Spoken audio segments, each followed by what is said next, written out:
Intentionally आप लोग एक दूसरे से बात नहीं कर रहे।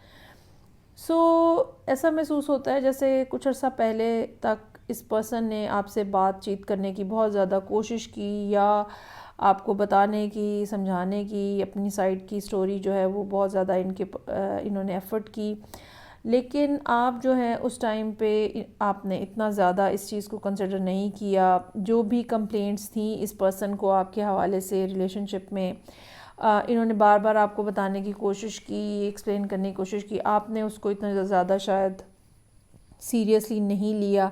आपके सामने उस टाइम पे शायद कुछ और चीज़ें थी जिनके बारे में यू आर मोर सीरियस। अच्छा, और फिर एक सर्टन टाइम पीरियड तक ये पर्सन आपको बुलाता रहा या कहता रहा, मनाता रहा, वट एवर आप वर्ड आप इसके लिए यूज़ कर लें, लेकिन आप नहीं माने। और फिर उसके बाद नतीजा ये निकला कि आपने